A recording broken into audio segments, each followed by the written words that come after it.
हमारे भारत देश में है लाला हरामदेव उर्फ रामदेव उर्फ कानिया बाबा। ये नया नारा दिया है सांप्रदायिकता का, सरबत जिहाद।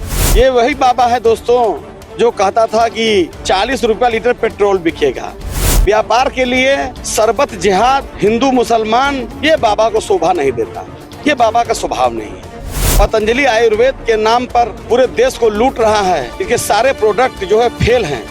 यहाँ तक भारतीय सेना में इसका सामान आपूर्ति जब हो रहा था तो सेना ने कहा कि इसकी गुणवत्ता से नहीं है, बंद हो गया। बाबा रामदेव को अभी सुप्रीम कोर्ट ने लताड़ लगाई, माफी मंगवाया, पेपर में गजट करिए, एलोपैथ को चैलेंज कर रहा था। तो है मेरे देश के भोले भाले नागरिकों, जगिए, कानिया बाबा रामदेव से बचिए।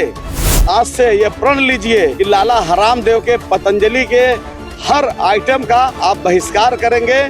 नमस्कार, आदाब, सत श्री अकाल। मैं अमित मौर्य, आप देख रहे हैं अचूक संघर्ष।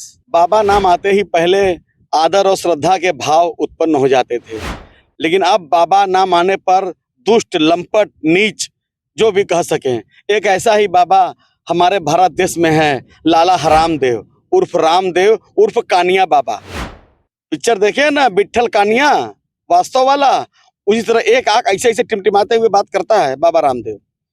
इसने पूरे भारत के लोगों को दोस्तों गुमराह करके रखा हुआ है। ये नया नारा दिया है सांप्रदायिकता का, सरबत जिहाद। रूह अफ़ज़ा शरबत, मुसलमान मालिक हैं तो कहता है कि रूह अफ़ज़ा शरबत पिएंगे, उसके पैसे से मदरसा मस्जिद बनेगा।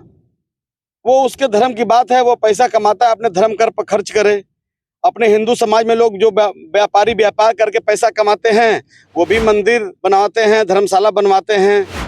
अपने अपने धर्म के हिसाब से पैसा कमाने पर उसको बढ़ाने का पूरा हक और अधिकार हमारा संविधान देता है। लेकिन ये दुष्ट बाबा कानिया रामदेव, ये दिल्ली में ये समीज सलवार पहन के भागा था। पिछवाड़े पर लाठी पड़ते पड़ते बच गई। उस समय अगर पिछवाड़े पर लाठी खा गया होता ये, तब इसको शायद इसका बुद्धि खुलता है। एक आग लाठी सर पर पड़ गई होती तो इसका राम नाम सत्य भी हो जाता। ये वही बाबा है दोस्तों जो कहता था कि 40 रुपया लीटर पेट्रोल बिकेगा। अच्छा बच्चों, ये बताओ कि आपको 75-80 रुपए का पेट्रोल चाहिए कि 35 रुपए का? तो आपको जो 35 रुपए का पेट्रोल दिलाएगा उसको वोट दोगे या 75-80 दिलाने वाले? अब इस पर एक पत्रकार ने सवाल पूछा तो उससे गाली दे दिया। बाबा जी, आपने तो टीवी चैनल पर यह कहा था कि कौन सी सरकार आपको चाहिए? 40 रुपए पेट्रोल वाली सरकार, 300 रुपए सिलेंडर वाली सरकार? बाबा जी अच्छे भी कुछ आप ही ने कहा था सरकार बनी थी, आपने कहा था कि नहीं कहा था? बाबा जी मैंने कहा था, पूछ पड़ेगा मेरी। बाबा रामदेव, तू कैसा संत है? तुझ पर तो अपने गुरु को मारने की हत्या का आरोप भी है। तू पहले साइकिल का पंचर बनाता था, लाला रामदेव उर्फ हरामदेव। माफ करिएगा, ये सभ्य भाषा नहीं है, लेकिन एक संत होने के बावजूद व्यापार के लिए सरबत जिहाद, हिंदू मुसलमान, ये बाबा को शोभा नहीं देता, ये बाबा का स्वभाव नहीं है। बाबा रामदेव जो पतंजलि आयुर्वेद के नाम पर पूरे देश को लूट रहा है, इसके सारे प्रोडक्ट जो है फेल हैं।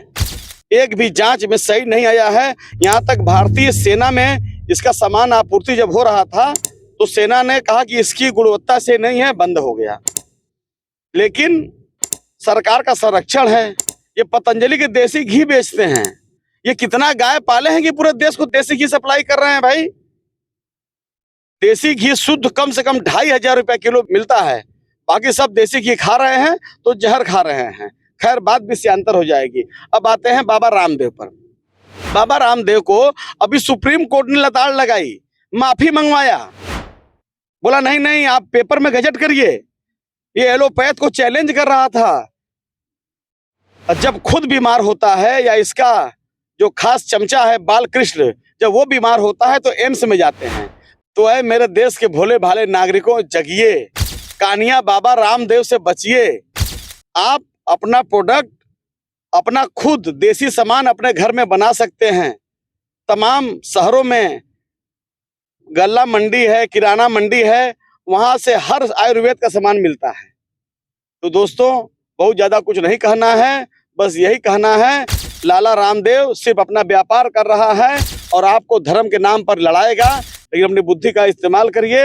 आज से ये प्रण लीजिए कि लाला हरामदेव के, पतंजलि के हर आइटम का आप बहिष्कार करेंगे। नमो बुद्धाय, जय संविधान।